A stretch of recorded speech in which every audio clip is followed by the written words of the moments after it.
Shalom Bapak Ibu Saudara yang dikasihi Tuhan. Seri pengajaran hari ini berjudul Apakah hanya sekedar meminta lalu menerima?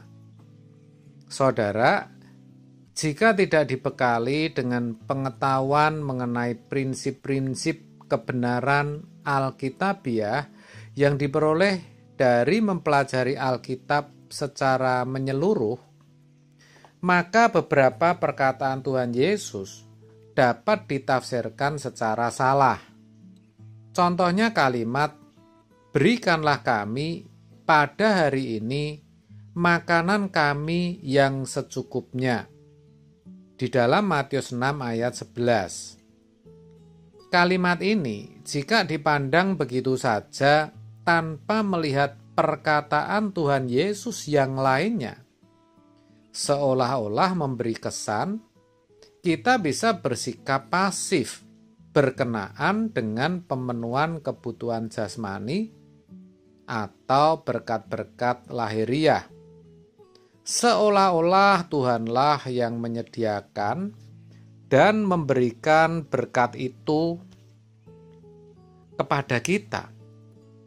Dan kita hanya perlu sekedar meminta supaya kita bisa menerimanya.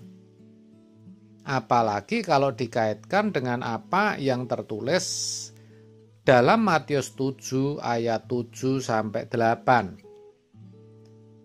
Di mana dikatakan, "Mintalah maka akan diberikan kepadamu. Carilah maka kamu akan mendapat. Ketoklah maka pintu akan dibukakan bagimu. Karena setiap orang yang meminta, menerima, dan setiap orang yang mencari, mendapat, dan setiap orang yang mengetok, baginya pintu dibukakan." Sepertinya benar bukan? Kita hanya perlu sekedar meminta, lalu kita menerima karena Tuhan menyediakan. Padahal kan tidak begitu, saudara. Kita minta kepada Tuhan tentu boleh, tetapi pertanyaannya, apakah permintaan kita itu sesuai dengan kehendaknya atau tidak? Itu masalahnya. Dalam Yakobus 4 ayat 3 dikatakan, "Atau kamu berdoa juga, tetapi kamu tidak menerima apa-apa, karena kamu salah berdoa, sebab yang kamu minta itu hendak kamu habiskan untuk memuaskan hawa nafsumu."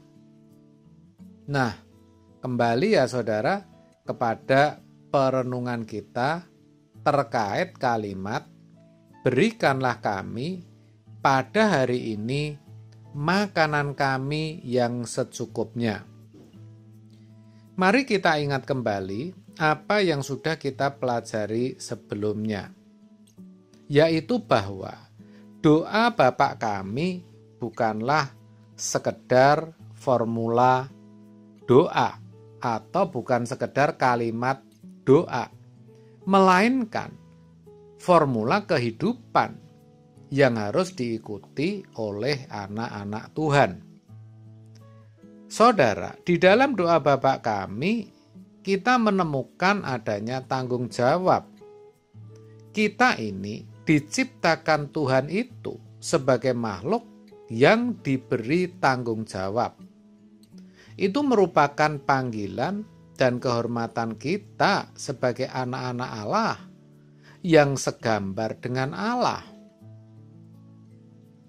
Oleh sebab itu, apabila kita memanggil Allah sebagai Bapa, di situ kita sudah harus memiliki pemahaman bahwa kita ada di pihak Bapa sebagai bagian dari satu keluarga dengan Bapa, yaitu keluarga anggota kerajaan. kita tidak mau dan memang tidak bisa berdagang dengan Bapa. Sekarang dengan pemahaman yang benar, kalimat berikanlah kami pada hari ini makanan kami yang secukupnya, berarti kita harus mengusahakan makanan itu.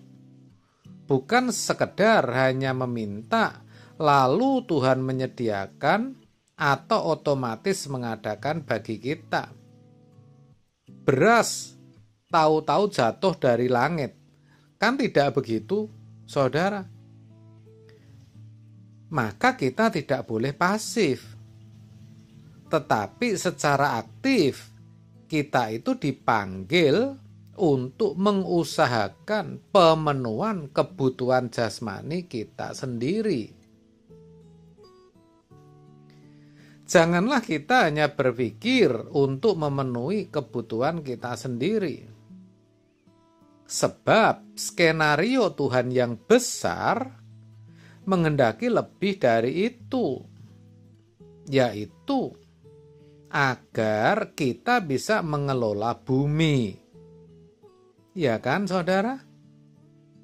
Bagaimana kita bisa makan dengan mengelola bumi ini? Dengan mengelola bumi bukan berarti kita sendiri yang bisa makan, tetapi orang lain juga menjadi bisa makan karena kita. Inilah arti mandat dari Allah untuk mengelola bumi, saudara. Yang diajarkan Tuhan Yesus di sini adalah agar kita hidup bertanggung jawab dengan segala kehormatan sebagai anak-anak Allah. Tuhan Yesus tidak pernah mengajarkan supaya kita hidup rileks atau santai-santai saja. Lalu secara otomatis Tuhan mencurahkan berkat-Nya. Saudara, kalau ada pandangan seperti ini menyesatkan. Sebab membuat orang menjadi malas dan tidak mau mengoptimalkan talenta yang diberikan Tuhan.